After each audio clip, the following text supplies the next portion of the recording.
Hello, my name is Nicholas Earle. I'm a neurologist from Chile. I form part of ELATAM, and I'm very happy to give this talk of neurofilament light chain in the conmemoración del Día Mundial de la ELA 2024. I have no conflicts of interest to declare. So when we see a patient with amyotrophic lateral sclerosis, we see typical symptoms of upper and lower motor neuron signs and symptoms.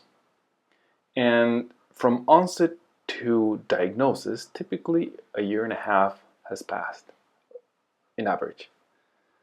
So we as clinicians and scientists are in adept to patients to have a better diagnostic tool and a treatment.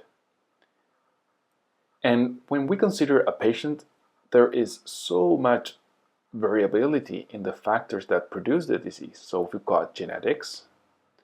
We have also the pathology. Is this TDP or not? Most ALS cases will show TDP on pathology, TDP43, but not FUS or SOD1 mutations. And what is the metabolic profile? What is the immune response? Is there oxidative stress, etc.? Also, the age of onset is quite variable, and the disease progression. Is this a fast or slow progressor? The phenotype, is it upper, predominantly lower, bulbar, respiratory, spinal? Is there cognitive involvement? Did this start as FTD and then developed ALS? And is there a restricted atrophy, hypometabolism, or widespread gray matter involvement? Is there inflammation or more degeneration? And the metabolic profiles. Okay, so all this variability is not considered when we plan treatments and trials, or it didn't used to be.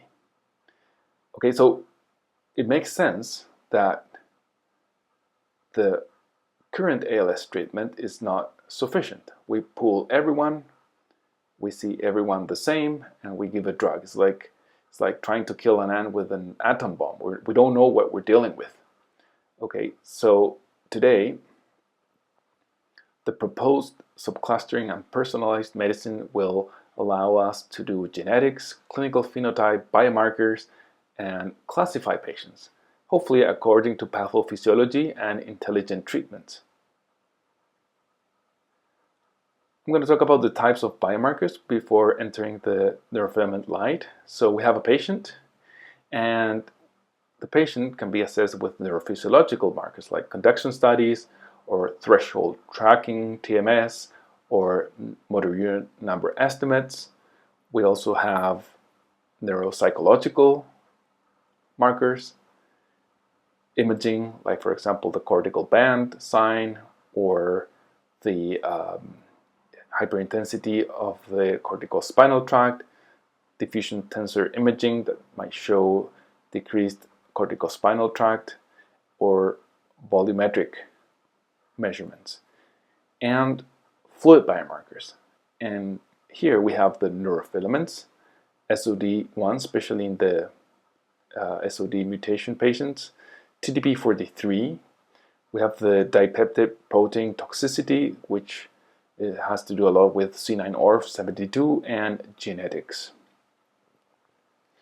So types of biomarkers. We have diagnostic biomarkers to detect or confirm the presence of a disease, prognostic biomarkers that provide clues about what the future may hold, including speed of disease progression. We have predictive biomarkers to identify people who may be more or less likely to benefit from a treatment. We have susceptibility risk biomarkers to indicate possibility of developing a disease for a healthy individual or for mutation carriers. We have safety biomarkers that indicate the likelihood, presence, or extent of an adverse event related to a treatment. We have response biomarkers that help researchers decide whether a drug or therapy is effective at treating a disease, and monitoring biomarkers assess whether a person's condition is improving, staying the same, or getting worse. About neurofilaments. Neurofilaments are proteins that kind of float in the intracellular space. We see them in the axon and in the cell body, and especially around microtubules. There are intermediate filaments, about 10 nanometers, which are smaller than the microtubules and larger than the microfilaments. And we see an electron micrograph. Every spot here is a neurofilament, and these are microtubules. So you can see them kind of around and floating in the cytoplasm. And neurofilaments are protein complexes that are formed from these different chains. So we have the neurofilament light, medium, and heavy chains. They have a head, rod, and tail domains, and the tail domains is phosphorylated in different amounts. And these are obligatory in a different proportion, and in the central nervous system, internexin also forms part of the complex, and in the peripheral nervous system, the peripherin. So these monomers tend to polymerize, forming a unit, and this unit may anneal, elongating the neurofilament, and then the medium and heavy tails float in the cytoplasm and interact with different structures. We can see a nice electron micrograph with the neurofilament and the medium and heavy chain spreading laterally. We see them in relation with microtubules. So the blue is the neurofilaments and red microtubules, and also mitochondria. They have properties of the axon growth and the axon diameter, which has a relationship with the conduction velocity, and we can see them here in a transverse cut.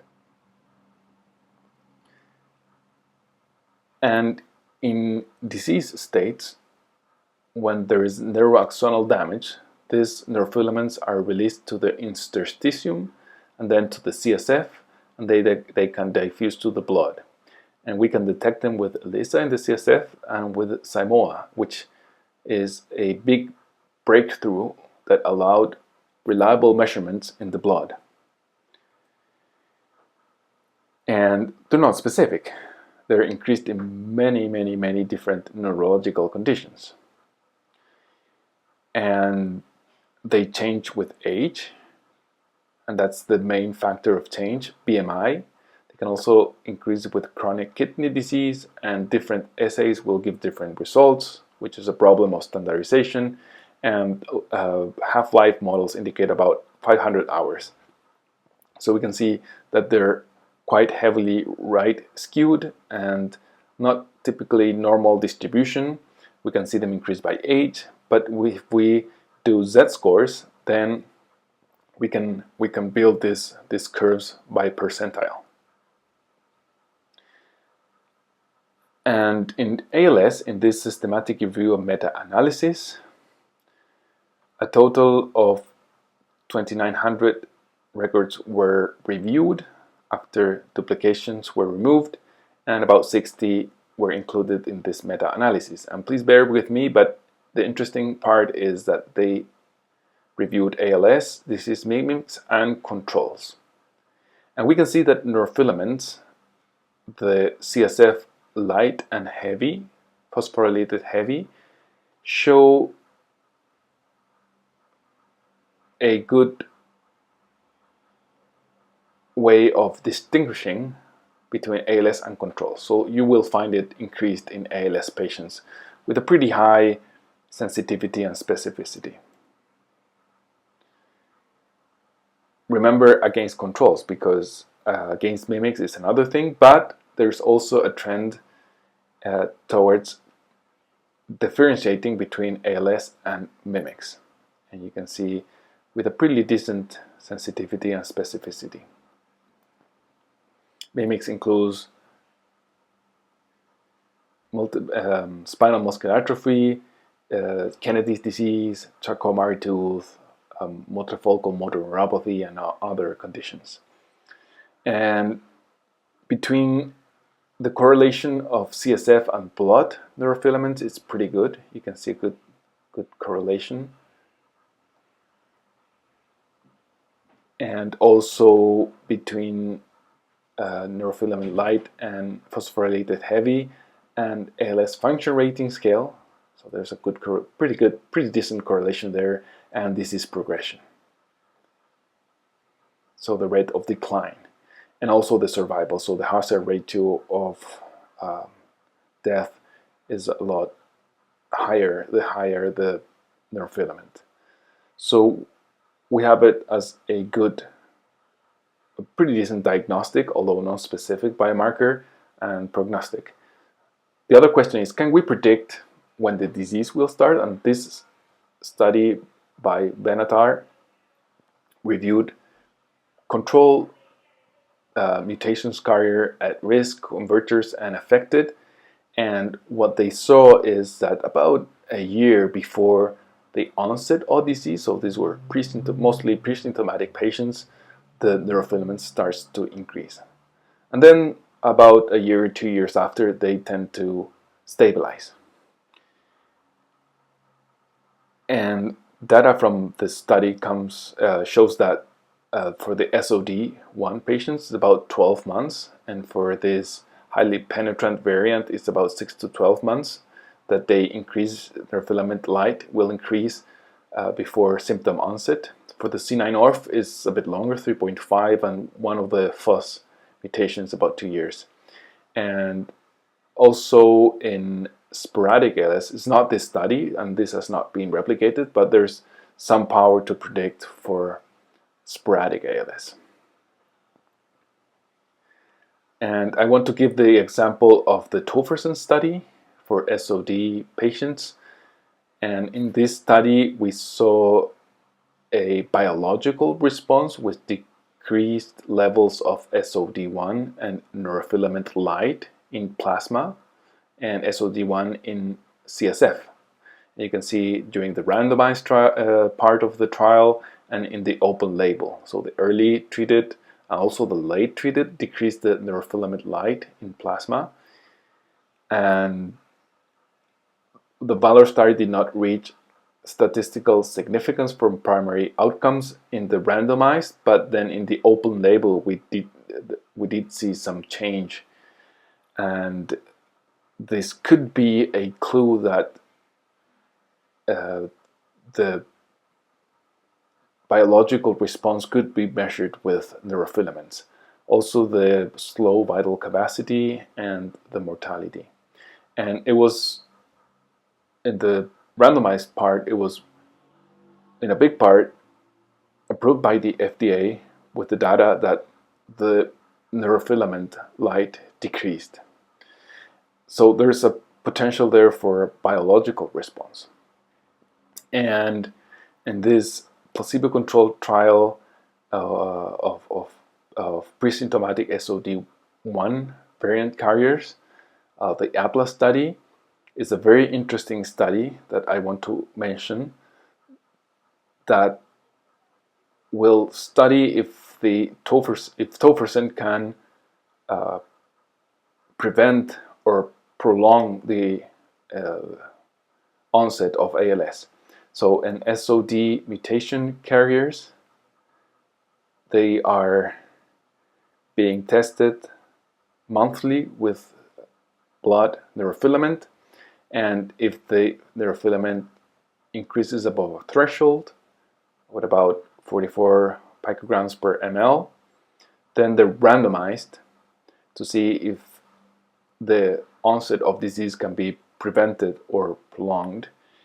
And if they manifest ALS, then they can enter an open label. And if patients that pre-symptomatic patients that are followed manifest ALS before neurofilament change, then they can proceed to open label. So we're going to see if the neurofilaments can be a